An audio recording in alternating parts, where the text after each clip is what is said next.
Et bonjour à toutes et à tous, très content de vous retrouver pour ce format. Vous savez, la dernière fois qu'on s'était retrouvés, c'était dans la ligne Maginot avec notre ami Linka. Ici, ambiance un petit peu plus feutrée puisque nous allons découvrir l'ancêtre du sport de raquette, le plus vieux sport de raquette. Et pour ça, je me suis dit que j'allais m'entourer des meilleurs. Un ami, il s'agit de Domingo, messieurs, dames, il est là. Salut. 10 ans de raquette. Voilà, la PA, ça y est, là t'es sur ton domaine. La raquette. On sent bien, raquette en main, il n'y a pas mieux quoi. Merci pour l'invite, en vrai, je crois que c'est la première fois que je passe sur ta chaîne. C'est la première fois que tu viens sur ma chaîne, effectivement. Tu m'avais proposé le docu à Verdun, mais j'étais pas dispo, puis voilà, j'avais pas trop d'anecdotes à raconter. Donc, c'est ça. Du coup, c'est quoi toi les sports de raquette J'ai fait 15 ans de tennis, j'avais arrêté après, et là j'ai découvert le paddle depuis 1 ou 2 ans, et je surkiffe ça. Donc, mais c'est cool, parce que quand t'as fait un peu de tennis, normalement t'es pas horrible sur les autres sports de raquette, donc c'est ce qu'on va voir avec cette étrange raquette. Présentateur de popcorn, gagnant de Danse avec les stars, joueur de paddle, 10 ans de tennis. Merci pour cette petite intro, pour cette petite présentation là, je suis... Mais on sera pas tout seul parce que si c'est juste toi et moi qui jouons au jeu de paume, à mon avis ça risque d'être un petit peu plus compliqué. Messieurs, dames, je vous demande d'accueillir s'il vous plaît la numéro 2 mondiale du jeu de paume qui va venir tout nous apprendre. Il s'agit de Léa van der Zalmen. Léa, wouh, elle est là, bien sûr. Léa, merci beaucoup de nous accueillir. Ah bah, ravi. Alors, où est-ce qu'on est? Est-ce que tu peux nous dire où on est? Alors, on est au club de jeu de paume de Paris. Magnifique salle, emblématique du jeu de paume en France. Trop cool. Et merci beaucoup en tout cas de nous accueillir, Bah, c'est trop chouette. Toi, ça fait combien de temps que tu fais du jeu de paume pour les gens qui nous regardent, comprennent un petit peu ton niveau quand même? Je joue depuis 2017 de manière semi-intensive et à la base, je viens du squash. Donc, j'ai commencé à 8 ans, donc j'ai bouffé du squash pendant une dizaine d'années. Et un petit peu par hasard, j'ai découvert le jeu de paume et depuis, j'ai complètement basculé, quoi. C'est vrai que l'aspect un petit peu stratégique, de jouer en finesse, en plus, il y a des zones à toucher, enfin, il y a beaucoup plus de subtilité que les autres sports de raquette, ce qui fait que je trouve ça hyper attrayant, quoi. Ok, et c'est quoi ton palmarès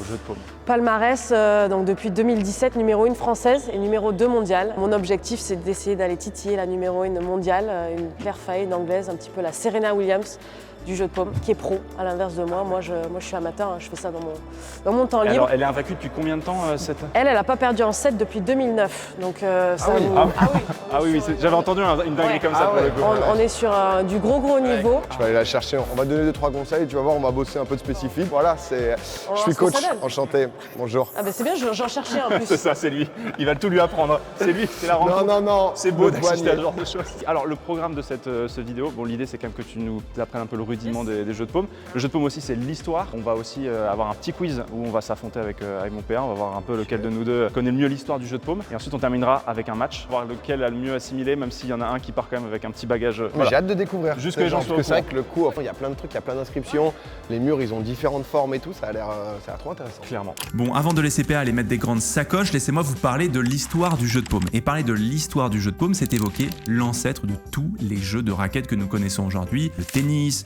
le squash, le ping-pong ou encore le padel. Les premières traces du jeu de paume remontent aux alentours du XIIe siècle et on parle à ce moment-là d'un sport pratiqué uniquement avec la main, d'où son nom, le jeu de paume. Le sport est à ce moment-là pratiqué dans des endroits aussi divers que des places de marché, des clos de monastères ou des cours de palais. Certains des éléments des terrains d'aujourd'hui d'ailleurs rappellent encore certains usages de l'époque, comme la galerie qui rappelle le toit des clos ou des marchés. Au XVIe siècle, le jeu se codifie avec des salles spécifiques pour celui-ci, l'arrivée du filet et le comptage un peu étrange des points, 15, 30 et 45. Même s'il reste des spécificités régionales, le jeu ressemble de plus en plus à celui qui nous est parvenu aujourd'hui. C'est au XVIIe et au XVIIIe siècle que le jeu de paume connaît un âge d'or, devenant un jeu de cour. Même si le jeu est dénoncé alors par des moralistes et certains ecclésiastiques, le royaume de France se part de près de 1800 carreaux dans l'ensemble du territoire. Certains joueurs marquent leur période comme le duc de Nemours, reconnu pour son revers et son adresse, et Henri IV, roi de France, est lui-même un grand joueur de pelote et fait construire un second terrain à Fontainebleau, à côté de celui de François Ier. La chose qui est très aussi ludique par rapport aux autres sports de raquettes, c'est qu'il y a des cibles. Et quand on les touche direct ou indirect, on gagne le point immédiatement. Donc, par exemple, derrière vous, on a la cloche, donc tout le rectangle, voilà.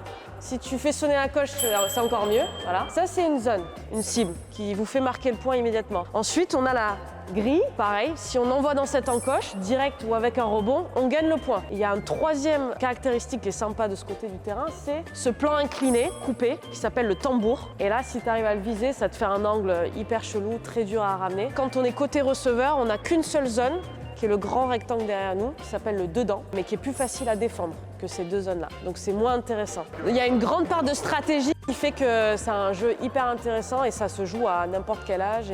Et hommes et femmes, d'ailleurs, c'est un des rares sports, peuvent jouer à armes égales. Quoi. Oui, parce que du coup, faut le dire, c'est un sport qui est mixte aussi. Ouais. Bon, est-ce qu'il est temps qu'on commence parce que il est temps qu'on joue parce que là, je tiens cette raquette. Lui, je le tiens plus. Là, depuis tout à l'heure, c'est l'hyperactif du groupe. On va commencer avec un petit exercice, du coup, que tous les pros font pour s'échauffer et justement se régler. Tous les pros? Ouais. Il y a un mot en trop dans la phrase, mais... Je vous considère comme pro. Tu vas voir, Rive, tu vas pas être déçu. Elle est tellement petite la raquette, je boise là à chaque fois. C'est sec. Donc on est sur du très très simple, sans pression. On aime bien. Okay. Sans pression. Et premier exercice, ça va être d'essayer de toucher la grille. Oui. Que je vais faire 3 balles chacun. 3 balles chacun. Je vais vous la lancer sur le toit. Ah oui, en plus, c'est pas genre... Je la lance sur le toit, on essaye de rentrer bien le coude, de rester bien parallèle. Ouh, c'est mauvais. Oh, elle l'a pas eu, elle est vénère. Ah, ça va m'énerver ça. Qu'est-ce qui se passe si tu la mets pas au bout de 3 fois? Attends, là, c'est 10 pompes tout nu sur le carreau. Là. Allez. C'est énervé, tout j'adore. Ah, ça me saoule, c'est bon. Ça, tu vas faire un cut sur ça. Qui c'est qui commence? Allez, Rive. Allez. Ah oui, déjà là. Rive, premier coup, il va la mettre dans la zone de stress. Oh, les balles difficiles. Ah, elle est difficile dans le coin. Ah non. L'initiation. Donc là, fais gaffe, t'as chopé la balle un peu trop derrière toi. C'est vraiment devant toi et de rentrer. Attends, je te montre. Donc d'ouvrir et de bouger avec la balle. Ah, mais quand même. Merde. Oh, on sentait que... Fallait juste que je vous montre un peu. C'est bien. Pas mal oui. ça. C'est dedans. Oh là là, mais il est fort, putain. Petit coup de chat quand même. Tu sais tout faire, toi. Trop facile. Bon, on peut passer à la suite, Léa, pour Oh le là coup. là là là. Allez, c'est mon sport. Allez. Quel chat. Quel chat. Pas mal ça. C'est plus facile, petite astuce, de taper le mur. Excuse-moi, ouais. Là où il y a à peu près le logo, ou un peu plus loin. Ok. Petite astuce. Pas mal. Essaye de rester bien de profil, regarde pas la balle. Ouh, bien. Faut caresser la balle, les gars. Un peu de finesse. Ah, j'ai lifté. Petit bois, mais on est dans le thème, revers brisé. Ah ok, faut arrêter le geste en fait. Ouais. Presque. Trop Peut-être qu'il a frais. besoin qu'on lui montre où était la grille, non? Bah en vrai, je peux lui remonter. vas-y, refais. Refais.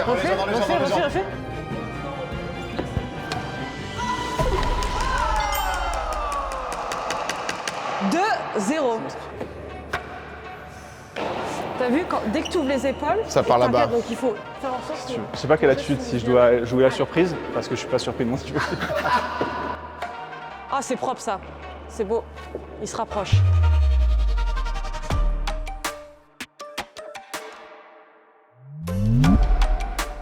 Oui. Ok, c'est le moment. J'entre parmi les très grands. Une petite règle d'étiquette. Ouais. Quand quelqu'un fait un beau point, on tape. fait... Ah, mais j'adore. Pourquoi est-ce qu'elle est asymétrique déjà la raquette, elle ressemble pas du tout à une A? Donc déjà, petit indice, le tamis fait exactement la surface de la paume de la main. Et les raquettes en bois d'ailleurs, qui sont pas si différentes de celles-là, ont été instaurées dans le XIIIe siècle, si je dis pas de bêtises. Et du coup, c'est asymétrique, pourquoi? Parce que ça imite l'angle du poignet qui est un pour peu pouvoir vers le haut. passer sous la balle, effectivement. Donc en fait, ça c'est pour faciliter notre vue. Le bout incliné doit se tenir vers le haut. Très bien. Exactement. Ok. Et ça va être quoi la différence un peu avec le mouvement du tennis? Tu vois, moi quand je vois des tennisman, tu sais, c'est grands mouvements, au niveau de la hanche et tout, c'est un peu différent au... Complètement. Alors le tennis, on part souvent, enfin moi j'ai pas fait de tennis, mais j'imagine de bas en haut. Ouais. Comme ça, non, je sais pas. On est sharp. Et au squash, moi je viens du squash, c'est vraiment du haut en bas pour le coup. Ici au jeu de paume, on est plutôt sur un plan de frappe horizontal avec très peu de préparation. Donc c'est comme si tu mettais en fait une balle sous le coude. Et tout ce que c'est de faire, c'est compact, utiliser les abdos pour ceux qui en ont, et t'avances dans la balle, tu utilises le poids du corps. Donc en fait très simple, t'as rien à faire. La balle, elle est lourde, la raquette, elle est tendue à bloc. Donc faut juste faire en sorte de bouger tes pieds au bon endroit pour pouvoir à chaque fois frapper la balle en face de toi. Si vous voulez vous faire plaisir avec la cloche, ça c'est un peu plus dur. Tu me montres Rive s'il te plaît? La cloche. Tu me fais une démo? Regarde ça. Hop, boisé, boum, double cloche. Ça c'était quoi? Waouh. Non, mais tu visais où? Là on va... Allez. D'accord, allez. ok. Oh, choqué. Oh, il était pas loin. chaud. Allez, Abé, à toi. Petite cloche, grise, ce que vous voulez. Putain, il a le geste, hein. Oh, presque. Ah, c'est pas dedans? Pas loin. Là, c'était celui d'à côté. Ah, dommage. Pas mal, ça. Je vais t'envoyer que des sacoches. Hein. Ah, il a fouette quand même la balle. Hein. C'est lequel le plus dur? C'est la cloche ou le truc du fond? La cloche. Fermons. Ouais. Applaudissements, applaudissements. Ça régale ça. Sympa en vrai. Ouais, c'est cool, hein. Honnêtement, pour quelqu'un qui a jamais fait de tennis et tout, toi t'es... Ouais, 3 balles, 2 direct là où c'est la visée. Non, après, je pense qu'il y a des sports pour lesquels on est fait. Je pense que tout ce qui est sport de raquette, il y a une forme de choses naturelles. Ils ont une connexion entre eux de joueurs de raquette. Tu l'as ou pas? Genre que moi j'ai pas trop. Genre ça, ils se disent ah ouais, tu peux le sentir. Excuse-moi, arrive parce que c'est ta vidéo, mais on est en train de ramasser les balles. Donc, mollo le boulard, mollo. Et oui, bon ramassage. Dans les commentaires, s'il vous plaît, des likes. Je voulais dire, PA, pour danser avec les stars. Merci. Alors, sympa ce sport. Donc le service, déjà on a 2 services comme au tennis. Le service, on a le droit de se tenir n'importe où derrière cette ligne, la ligne S. Ok. Mais vu qu'on doit être prêt pour le prochain coup, la plupart des gens, ils servent là, la ligne D. Donc tu serres et après tu te replaces au fond du court. Okay, il faut que la balle touche au moins une fois sur le toit, le plan incliné, derrière la ligne blanche. Ok. Et rebondissent dans le grand rectangle jusqu'à la ligne P au fond du court. Donc ici, on peut faire des trucs un peu lobés et chercher un petit peu l'effet qu'il va faire chez l'autre, en sachant qu'on peut essayer de couper. Tu vois, ça c'est beau. C'est stylé. Donc le premier service, on va toujours prendre un peu plus de risques, et le deuxième. Pas ça, par exemple. Et le deuxième, on va juste faire le petit service en cloche, histoire de sécuriser. Ok. Donc libre à vous d'essayer un petit peu spontanément ce que vous pensez. Ok.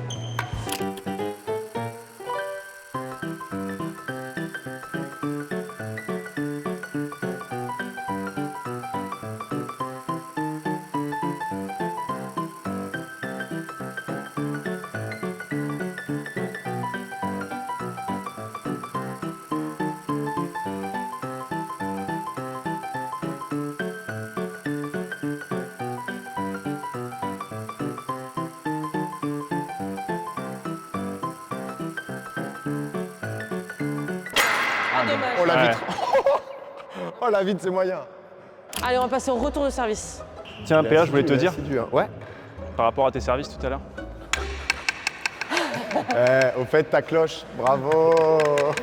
Alors, le retour de service, la stratégie principale, ça va être de sortir côté receveur le plus rapidement possible, parce que quand on est ici, on subit à mort. On a le tambour derrière, on a la grille et on a la cloche. Donc on perd les points très rapidement. Donc là, le but du jeu, ça va être de doser.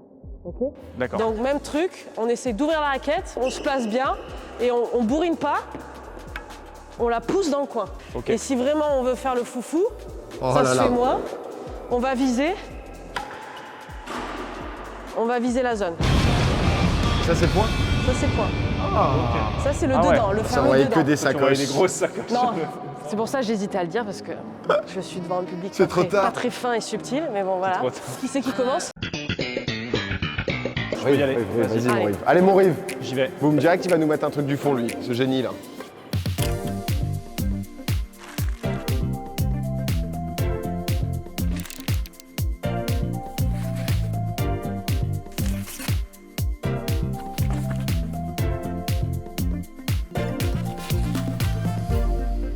Allez, plus fort, PA, plus fort. Envoie. Là, je l'ai chopé. Là, j'ai senti que ça remontait. Pendant que je laisse PA mettre des grandes sacoches sur le carreau, je reviens un peu à l'histoire du jeu de paume. Alors comme je vous le disais, il est très populaire sous Henri IV, il le sera en revanche beaucoup moins sous Louis XIV, plus amateur de billard. La cour du roi et la noblesse donc délaissent peu à peu celui-ci pour d'autres activités comme justement le billard ou le théâtre. Alors cette explication de Louis XIV, elle est très intéressante, mais elle me gêne un petit peu. Je pense qu'elle n'explique pas tout. Ce que j'ai lu à propos du jeu de paume parle beaucoup de l'histoire par le haut, les seigneurs, les aristocrates, mais très peu par le bas. A-t-on continué dans les masses populaires à pratiquer ce sport de raquette ? Sûrement. L'histoire de Louis XIV, même si on l'entend beaucoup, selon moi n'explique pas tout. Ce qui est sûr en revanche, c'est que le jeu de paume trouve un nouveau souffle au XXe siècle de l'autre côté de la Manche, où il prend le nom de real tennis, et c'est aujourd'hui en Angleterre que l'on compte le plus de clubs de jeu de paume. Bon les gars, on a eu l'occasion de tester vos compétences athlétiques, paumistiques si j'ose dire. Maintenant c'est le tour de tester vos méninges. Alors ce que je vous propose, c'est de vous challenger en vous proposant 10 expressions de la langue française, dont certaines sont issues du jeu de paume, d'autres non. Et votre taf, ça va être de me dire lesquelles ont été inventées et lesquelles viennent du jeu de paume. Très bien, ça me va, il y en a 10. Première expression, tout vient à point, à qui c'est attendre? Tout vient à point, à qui c'est attendre? Point, attendre, ça t'empoule dans le jeu, dans le match. Je pense... Vous avez 10 secondes. Jeu de paume. Ok, moi c'est pas jeu de paume. Parce que ça laisse avec le point, on a l'impression que ça peut être lié à un jeu de sport. Moi, je pense que c'est pas jeu de paume. Il connaît la prod, celui-là. Moi, j'aurais dit jeu de paume. Eh ben, c'est pas jeu de paume. Let's go. Il a la méta. En fait, je me disais, comme il y a, tu vois, le point, ça allait nous induire en erreur. Pas à moi. Deuxième expression, tomber à pic. Tomber à pic, c'est une balle qui doit faire un truc spécial, ça. Il doit y avoir une zone du terrain qui s'appelle pic. Moi, je vais dire jeu de paume tout le temps. C'est ma strat. Jeu de paume, moi, je dis. Je dis jeu de paume aussi, cette fois. C'est jeu de paume, effectivement. Ah ouais. C'est quoi l'explication? Pic, c'est le meilleur coup que tu puisses faire, en fait. C'est quand le deuxième rebond est pile dans le creux du mur, ce qui fait que c'est injouable, quoi. Et toi, tu le dis sur le terrain quand t'es en compétition. Ah, il est tombé à pic, quoi. On dit chasse-pic, ouais. Ah oui, ok. Ah oui, c'est tous les termes du jeu de paume, c'est vrai. Exactement. Troisième expression, rester sur le carreau. On la joue celle-là ou pas? On y vient. On est dans les backstage. là. Alors on va pas se cacher qu'on a... Léa nous a peut-être spoilé une expression tout à l'heure en nous présentant un peu les lieux. Peut-être que c'était resté sur le carreau. Peut-être que c'était resté sur le carreau et je dirais que c'est jeu de paume. Puisque c'est le nom du cours, hein, tout simplement. Puisqu'on a un peu l'explication, on peut rentrer, jeu de paume. Exactement, on parle pas de terrain, on parle pas de piste, on parle vraiment d'un carreau, quoi. Et pourquoi, on sait, ou c'est juste à l'ancienne, quoi? À l'ancienne. Ok. Ouais. Quatrième expression, avoir le bras long. Non, ça je pense pas. Ah, j'allais dire pas jeu de paume non Non, plus, pas parce jeu que de c'est le même. Ah On bon, est dans la pourtant, même. ta stratégie, c'était de dire jeu de paume à toutes les questions. Ouais, mais ça peut être chiant un peu, peut-être. Moi je dirais pas jeu de paume là. Ouais, parce que même délire, bras long, Oui, tennis, voilà. etc. Ouais, elle est facile, celle-là. On passe à la prochaine. Allez, Ça l'a saoulé. c'est ça. Jeu de main, jeu de vilain. Oh. Ah non. Est-ce que ça s'appelle jeu de paume du coup? Est-ce que ça Moi déjà au tout début, jeu de paume, je pensais que c'était le truc et je t'avais dit de manière un peu conne. Tu sais comme quand tu jouais sous le préau là, ouais, la balle. Non. C'était la folie ce jeu quand on était petit. Je dis. Moi je vais jouer méta, je vais dire pas jeu de paume. Ok. Pas jeu de paume? Bah moi je vais dire jeu de paume, c'est quoi? C'est jeu de paume. Oh là là là En fait, là à là. la base, le jeu de paume, c'était jouer avec la paume de la main. Ah voilà, ok Et d'accord. en fait, ceux qui pouvaient pas se payer une raquette, on les appelait les vilains. Putain, j'étais un gueux quoi. Ah, toi t'es un gueux, toi t'es un homme du peuple. Je l'avais petit. Sixième expression, qui va à la chasse perd sa place. J'ai entendu chasse-pique tout à l'heure. Ouais, il y a du chasse-pique. Donc, il y a du chasse-pique, mais moi j'ai quand même tendance à dire que tout ce qui est chasse et tout, c'est un peu lié à l'univers de cette période-là, etc. Donc moi je dirais jeu de paume. Parce que la chasse, à mon avis, les gens qui jouaient à l'époque, quand c'était vraiment l'âge d'or du jeu de paume, à mon avis, ça devait être la chasse. Donc je dirais que c'est jeu de paume. Ok. Ouais, après cette argumentation, c'est dur, mais je vais tenter le tout Oh, pour il le t'a tout. obligé. Le tout pour le tout, c'est pas jeu de paume, c'est pas jeu de paume. Ah bah c'est jeu de paume. C'est Bah voilà. c'est peut-être l'expression la plus connue d'ailleurs. C'est lié au fait que pour récupérer le service au jeu de paume, parce qu'on ne sert que d'un côté, il faut aller à la chasse. Et une chasse c'est quoi? C'est quand tu fais un beau coup et la balle rebondit 2 fois et que t'as pas réussi à la toucher en fait. Ok. Ah, c'est vraiment des expressions que tu as vraiment dans le langage mais quotidien que tu utilises complètement. beaucoup quoi. La septième expression, épater la galerie. La galerie, il y avait du public. Cette galerie, on jouait à l'ancienne là-bas. Moi je pense que j'ai le terme, mais vas-y, je te laisse. Moi je pense que j'ai la réponse. Ok. Ah, c'est lui, il te met une pression, lui. Je pense qu'il y a eu 2 jeux de paume à la suite. Épater la... Et en même temps, il y a une logique parce qu'épater la galerie, on pourrait être avec le public, etc. Et tout le monde est en mode oh. Mais je vais dire pas jeu de paume pour casser la série. Et moi je pense que la galerie c'est ce qui se trouve sur le côté du terrain et du coup je dirais que c'est jeu de paume. Bonne réponse, monsieur. Le 3-3 à la suite, hein. Effectivement. C'est original ça, c'est beau, c'est beau. Toutes les ouvertures qu'on a sur le côté avec les filets, ça s'appelle des galeries. Et à l'époque, quand les mesdames venaient regarder les messieurs jouer, On y était. eh ben, tu jouais des points à leur couper les jambes et pâter en 2 mots en fait Ah d'accord. les spectateurs qui étaient sur le Ah, côté. il y a un jeu de mots dans l'expression. Ah ouais, d'accord. Ah Ouais. d'accord. 8e expression, prendre la balle au bon. Prendre la balle au bon. Ouais. Mais ça, c'est pas un truc qu'on dit, ça. C'est-à-dire que dans la vraie vie. Ah, mais là. Si, j'ai déjà là, entendu, mais. Ah ouais? Ouais, si, j'ai déjà entendu. Prendre la balle au bon, c'est. En En mode gros, quand t'es public. réactif, Ouais. t'as une bonne Ok, opportunité, d'accord, tu putain, prends la je balle au connaissais bon. pas du tout. Ah, si. Tu saisis l'opportunité. Est-ce que tu vas saisir l'opportunité pour remonter au score et sauver l'honneur? Je sais Est-ce pas. que tu vas prendre la je sais balle pas, au moi, bon? je pense que méta, mais là, le 3 à la suite, ça veut dire qu'ils ont plus d'ici. C'est obligé de casser un peu la série. Prendre la balle au bon, c'est pas jeu de paume. Pour moi, ça reste jeu de paume. C'est jeu de Vas-y, paume. Oh là mettez- là là là. C'est un quiz jeu de paume qu'avec du jeu de Let's paume. go. C'est prendre la balle au bon. Ils sont 4 en France à dire ça. Qu'est-ce que tu veux Qu'est-ce qui se passe? Oh non. L'avant-dernière, avoir le cœur sur la main. Dire qu'au début, j'étais dans une méta en plus où j'allais dire que jeu de paume. J'ai changé. C'est ça. Est-ce Dans que- le pire des mondes. Là, Avoir là, le cœur sur la Là, main. pour le coup, je vois aucun rapport Ouais, avec y a pas la de- balle, tu vois. Donc, j'avoue. C'est le moment j'ai où un peu l'édito du s'est épuisé, c'est pas jeu de paume ça. c'est- mal. Ouais, pour moi, c'est pas jeu de paume non plus. Vous avez raison. Et dernière Malin comme un expression, lynx. être sous le même toit. pas jeu de paume. Moi, je dirais pas jeu de paume non plus, parce que vous n'avez pas de rapport au toit. C'est trop large. Ouais. Pourtant, il y a des toits, non, au jeu de paume? Ouais, mais partout. Ouais, mais partout. En En fait, il n'y a pas deux toits, il n'y a qu'un toit sur le jeu de paume, c'est pour ça. Pour moi, il n'y a pas. C'est pas jeu de paume. Ouais, c'est pas jeu de paume. Parce que vous jouez avec. C'est des verrières beaucoup, non? Non, mais c'est les toits. Classique, quoi. En pente, là où il faut que la balle rebondisse pour le service. Ah, sur le cours, ah bah Ah oui, oui. je suis bête. Ouais. Bon, il y a un truc un Mais peu non, logique quand même. Ouais, vous avez raison. Let's go. 9 sur 10, hein. Oh là là C'est ton là truc, là toi, là. hein. Bah, c'est le jeu de paume, ça y Les est. Je quiz. sens qu'il y a eu une petite triche quand même, non? Il n'y a pas eu un petit, Alors là, une petite prépa. Chacune de ses vidéos, il veut sortir où il brille tout le temps. À chaque fois, c'est en chaque mode. fois, ouais, j'ai Il besoin dit, de faut que briller. j'écrase, faut que j'écrase. Mon père, on a fait la première manche, l'échauffement, on a fait le quiz. Ouais. J'ai réussi à me rattraper. Qui va jouer maintenant? C'est maintenant mon pote. C'est l'heure là. du tie-break. Là, je vais me donner maintenant. C'est là, sur le là carreau, où ça tu va dois être autre sauver. chose, là. On est parti, messieurs, dames, ça va s'envoyer des balles. Allez, c'est parti. C'est l'heure de corriger le breton.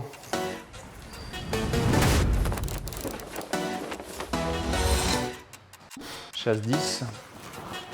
Pour décider celui qui va servir, on demande aux autres nœud ou plat. Nœud.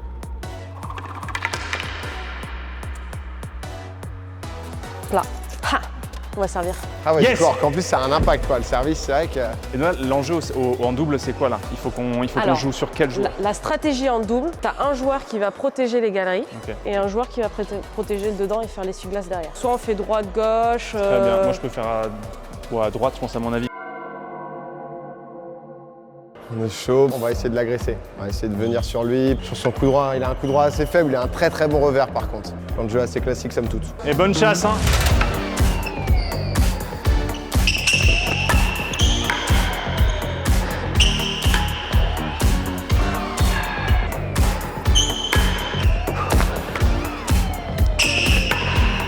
Oh là là! Incroyable. Mais je les boise tous. Boiser, ceci est un terme technique pour définir le moment où l'on touche la balle avec le poids de la raquette et non la corde. Mais moi ça veut pas. Hein. Qu'est-ce qui sera gardé au montage? Pose la question.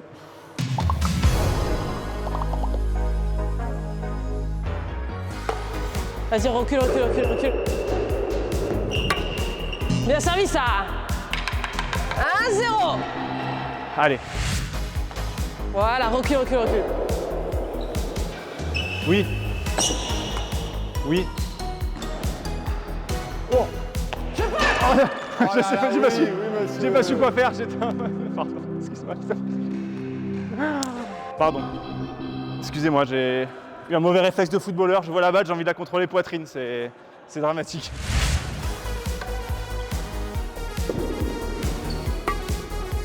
Oh! Incroyable. Ah dommage. Oui. Bien joué. Bien ramené. 2-1 pour nous. Allez. Merde pour toi, ça mais bon. J'ai. Ah. Ah, bien joué. Pardon, c'est agressif, c'est agressif. 2 partout. Changement de serveur. Ça paraît si simple. Vas-y. Ah, dur. Neige. Dur. Belle. Putain, PA, il est pas horrible, hein, franchement.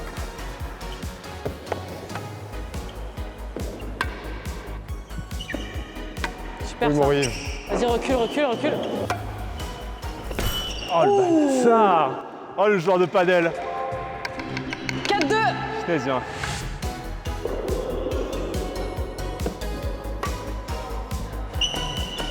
Punaise, quelle sérénité sur le rebond. Non.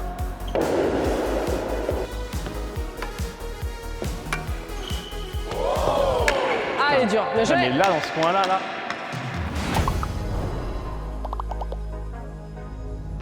Ok, je te fais mon spécial.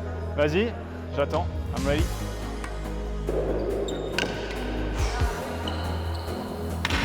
Oh là là, oui. Ouais. Let's go. C'est mon côté. Là, ici, c'est mon aire de jeu. C'est mon aire de jeu.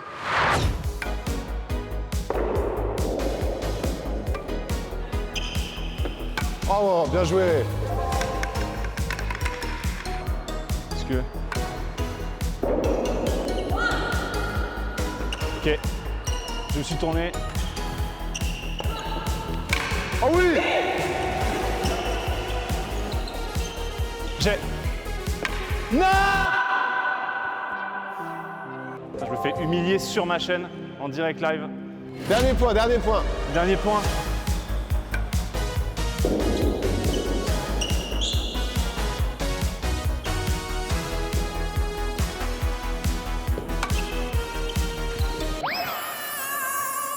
C'est gagné! C'est trop dur. Ah, le revers, j'aurais dû partir revers, mais. Bien joué, Nula. C'est une humiliation. Non, en vrai, t'as fait des bêtes de trucs, des renvois tambour et tout. Ouais, mais trop peu. Heureusement, le montage va me sauver sur cette histoire. C'est ça qui va être bien.